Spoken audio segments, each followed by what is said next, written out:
अस्सलामुअलैकुम दोस्तों आप सब इंटरनेशनल स्पेस स्टेशन के बारे में तो जानते ही होंगे। दोस्तों इंटरनेशनल स्पेस स्टेशन हमारी ज़मीन से 400 किलोमीटर ऊपर लो अर्थ ऑर्बिट में मौजूद है। इसे सैटेलाइट लेबोरेटरी भी कहा जा सकता है।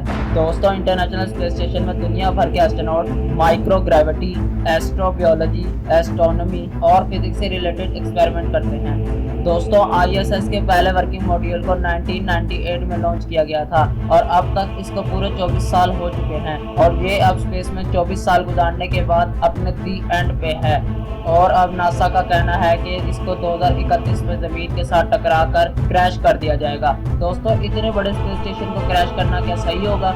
इससे हमें तो कोई नुकसान नहीं पहुंचेगा। आज की वीडियो में हम इसी के बारे में जानेंगे, लेकिन मेरी आप सबसे गुजारिश है कि अगर आप मेरे चैनल में नए हैं तो आप मेरे चैनल को सब्सक्राइब कर दें और अगर आपको मेरी वीडियो पसंद आए तो इसको लाइक एंड शेयर लाजमी कीजिएगा। चले दोस्तों स्टार्ट करते हैं।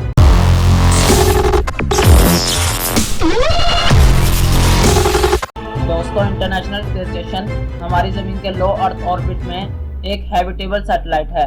दोस्तों इंटरनेशनल स्पेस स्टेशन को टोटल 5 कंट्रीज ने मिलकर बनाया है, जिनमें नासा, ESA, रोस्कोमोस, जेक्सा और CSA शामिल है। और अब हर गुजरते दिन ISS में टोटल 16 कंट्रीज शामिल हो चुकी है। दोस्तों इंटरनेशनल स्पेस स्टेशन को 1998 में बनाना शुरू किया गया था। सबसे पहले रूस ने ISS के पहले मॉड्यूल को जमीन के लो अर्थ ऑर्बिट में फिक्स किया था। फिर 2 सालों के बाद दुनिया भर की स्पेस एजेंसीज ने इसके साथ अपने वर्किंग मॉड्यूल जोड़े और पूरे 2000 में इंटरनेशनल स्पेस स्टेशन एस्ट्रोनॉट्स के लिए रहने की जगह बन चुका था। और जब नासा और दूसरी स्पेस एजेंसीज को किसी और मॉड्यूल की जरूरत पड़ती तो वो दूसरे मॉड्यूल को अपने साथ जोड़ लेते। इंटरनेशनल स्पेस स्टेशन में एस्ट्रोनॉट्स रहकर बहुत ज़्यादा एक्सपेरिमेंट करते हैं, जिसमें माइक्रोग्रेविटी, स्पेस एनवायरनमेंट, एस्ट्रोबायोलॉजी और एस्ट्रोनॉमी भी शामिल है। ISS की मदद से दुनिया भर की स्पेस एजेंसीज ऐसे एक्सपेरिमेंट करते हैं जो ज़मीन पर रहकर नहीं किए जा सकते।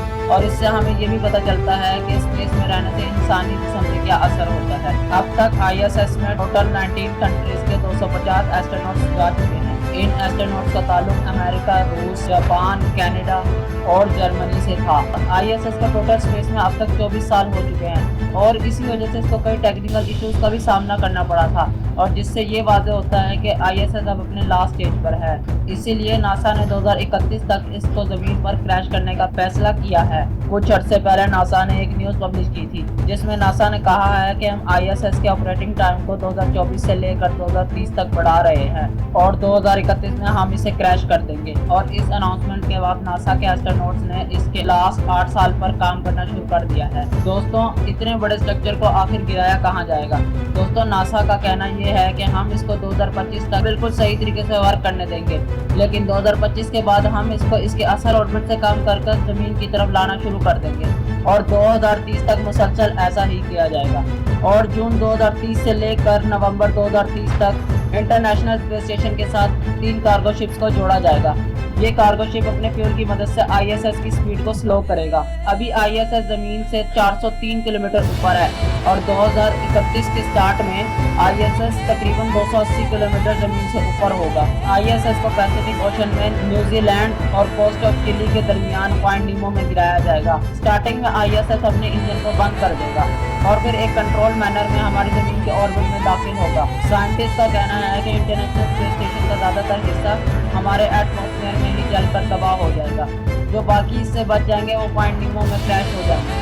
दोस्तों मैं आप सबको बताता जाऊँ, पॉइंट नीमो ही एक ऐसी जगह है जहाँ पर सैटेलाइट्स और स्पेस स्टेशन को गिराने के लिए सही जगह मानी जाती है, क्योंकि ये एक ऐसी जगह है जो इंसानों की आबादी से बहुत ज़्यादा दूर है। यहाँ पर सबसे नज़दीकी आइलैंड भी इससे 1670 मील दूर है और यही वजह है कि ISS को इस पॉइंट नीमो नामी जगह पर ही गिराया जाएगा। यहाँ पर एक बार पहले भी रूस के स्पेस स्टेशन को क्रैश किया गया था।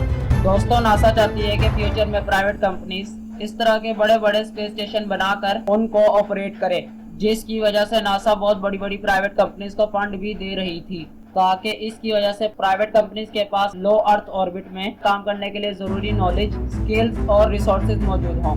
दोस्तों दिसंबर 2021 में नासा ने अमेरिका की 3 कमर्शियल टीम्स को $415 मिलियन का कॉन्ट्रैक्ट दिया है। इसकी वजह से बड़ी बड़ी कंपनीज ISS की तरह ही न्यू कमर्शियल स्पेस स्टेशन के ऊपर काम करेगी और अगर ऐसा ही चलता रहा तो नासा 2025 तक इनमें से एक कमर्शियल स्पेस स्टेशन के प्रोजेक्ट को सिलेक्ट करेगी। दोस्तों नासा चाहती है कि प्राइवेट कंपनी स्पेस स्टेशन के लिए उससे प्राइवेट मॉड्यूल्स को तैयार करे, जिसको टेस्ट और इवेलुएट करने के लिए मेन इंटरनेशनल स्पेस स्टेशन से कनेक्ट किया जाएगा। और इस कामयाबी के बाद बड़ी बड़ी प्राइवेट कंपनीज खुद का स्पेस स्टेशन डिवेलप करना शुरू कर देंगी। इन स्पेस स्टेशन की खास बात यह है कि ये कंपनीज इनको डिवेलप तो करेंगी ही, लेकिन साथ साथ इनको ऑपरेट भी करेंगी। इस वजह से नासा को भी बहुत ज़्यादा पैसे देने पड़ेंगे और फ्यूचर में नासा स्पेस स्टेशन की कस्टमर होगी, जो फ्यूचर में रिसर्च, ट्रेनिंग, टूरिज्म और मीडिया प्रोजेक्ट के लिए लो अर्थ ऑर्बिट में मौजूद इस स्पेस स्टेशन का इस्तेमाल कर सकती है। दोस्तों आखिर में मैं आप सबको बताता चाहूँ कि इंटरनेशनल स्पेस स्टेशन एक बहुत बड़ा मेगा स्ट्रक्चर है, जिसकी देखभाल में बहुत ज़्यादा खर्चा आता है। और ISS के क्रैश होने के बाद नासा को तकरीबन 2 सालों में $1.75 बिलियन की बचत होगी। दोस्तों दूसरी कंट्रीज ने भी स्पेस में स्पेस स्टेशन बनाने की ख्वाहिश जाहिर की है। दोस्तों चाइना ने भी अपने स्पेस स्टेशन तियानगोंग पे काम करना शुरू कर दिया है और अप्रैल 2021 को चीन ने इस स्पेस स्टेशन की कोर मॉड्यूल को हमारी जमीन के लो अर्थ ऑर्बिट में कामयाबी से फिक्स किया था और 2022 के एंड पे चीन इसके 2 और मॉड्यूल को जमीन के लो अर्थ ऑर्बिट में फिक्स करना चाह रही है और फिर इसके बाद इसमें एस्ट्रोनॉट्स रह भी सकेंगे। तो दोस्तों ये थी आज की वीडियो। पसंद आए तो इसको लाइक एंड शेयर लाजमी कीजिएगा। चले मिलते हैं एक अगली शानदार वीडियो में, तब तक के लिए अल्लाह हाफिज।